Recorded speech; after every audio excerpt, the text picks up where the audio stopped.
Emas telah menjadi simbol kekayaan dan kekuasaan selama berabad-abad, dan kini beberapa orang menyarankan bahwa emas dapat menggantikan mata uang tradisional. Namun, mengapa ada kekhawatiran tentang mata uang tradisional? Inflasi dan devaluasi mata uang dapat menyebabkan kerugian kekayaan dan mempengaruhi daya beli orang. Emas, di sisi lain, memiliki nilai intrinsik dan tidak dapat dihasilkan dalam jumlah yang tidak terbatas. Para ahli ekonomi telah membahas nilai emas sebagai bentuk cadangan kekayaan dan mata uang alternatif. Banyak orang sekarang membeli emas sebagai investasi dan menyimpannya sebagai bentuk cadangan kekayaan mereka.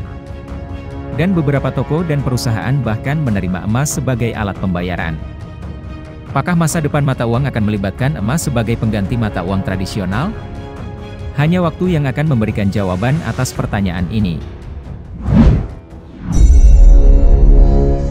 Menjadikan emas sebagai alat bayar, kita sadar, tidak mudah. Karena currency, uang fiat adalah alat yang hadir di dunia ini oleh negara adikuasa. Memang didesain bukan hanya sekedar sebagai alat bayar, tapi sudah menjadi senjata perang ekonomi. Currency dipaksakan pemakaiannya yang dikuasai oleh beberapa negara saja, namun mereka tidak bisa melakukan itu pada emas. Apalagi negara tersebut menghasilkan emas, punya tambang emas. Karena emas bisa jadi milik siapa saja. Karena itu peredaran dan produksinya dikendalikan oleh negara adikuasa tadi agar tidak mengganggu currency utama dunia milik mereka. Sehingga siapapun berpikir menjadikan emas sebagai alat tukar, sebagai currency, akan mendapatkan tantangan luar biasa, terutama dari Barat dan sekutunya. Terbukti dalam kurun waktu 50 tahun terakhir, sebelum Saddam dieksekusi tahun 2003, sebelum Gaddafi dieksekusi tahun 2011, ada Thomas Sankara dieksekusi.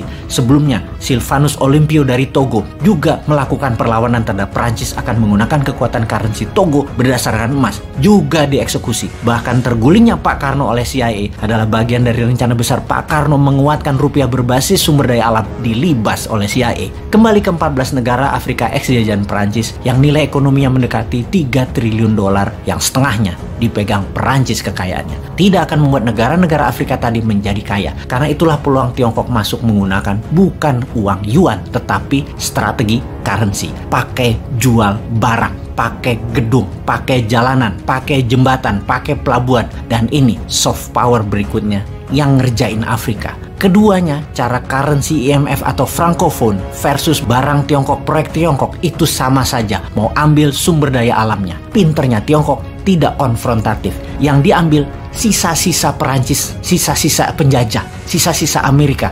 Karena Tiongkok menarget tanah jarang, mineral rare earth yang memang Eropa dan Amerika lengah. Negara Afrika kalau mau pakai uangnya sendiri, saat ini harus pinjam berdasarkan jaminan uang mereka di bank Perancis yang bunganya tinggi sekali. Nggak bisa tarik tunai sendiri. Kayak kita deposito di bank, deposito kita nggak boleh diambil. Kalau perlu uang, jaminkan deposito tadi, nilainya hanya 90%-nya dan kena bunga tinggi sekali.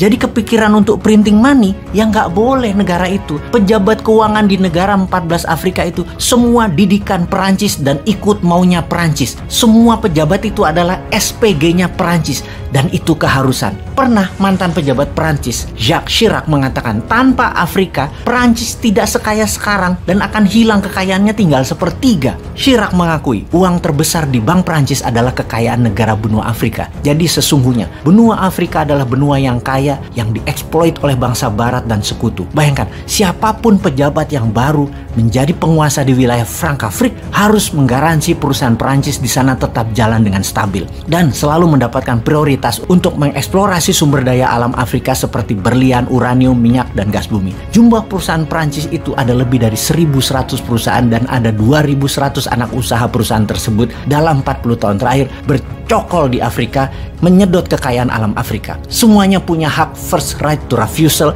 atas semua sumber daya alam agar tidak boleh negara lain, termasuk perusahaan lokal negara Afrika tersebut, tidak boleh. Perusahaan Perancis harus mendapatkan kontrak utama di setiap pekerjaan tambang yang mereka akan lakukan. Perancis juga mengendalikan politik Frankafrik. Mereka tidak segan-segan menggulingkan atau mematikan calon pemimpin yang tidak pas dengan jalannya bisnis Perancis di ex negara jajahannya. Tentara Perancis keberadaannya di Frankafrik adalah kekuatan mutlak yang harus ditaati. Setelah bersama Amerika menggulingkan Gaddafi, Prancis ke Mali menggagalkan calon pemimpin lawan politik yang akan menumbangkan pemimpin boneka mereka dengan mengubah suara di kotak suara, sehingga tetap orangnya Prancis yang menjabat. Ada yang menarik dalam 15 tahun terakhir, di mana generasi muda Frankafrik mulai melakukan perlawanan terhadap Prancis menggunakan kekuatan sosial media untuk merubah mindset para tetua yang sudah dicekoki doktrin Prancis. Mereka anak muda ini, politikus muda ini, ingin lebih bebas dalam kebijakan luar negeri, tidak lagi bergantung pada Prancis. Para politikus muda ini banyak yang dibayari oleh pemerintah Tiongkok untuk studi ke Tiongkok selama berminggu-minggu di sana, dan mereka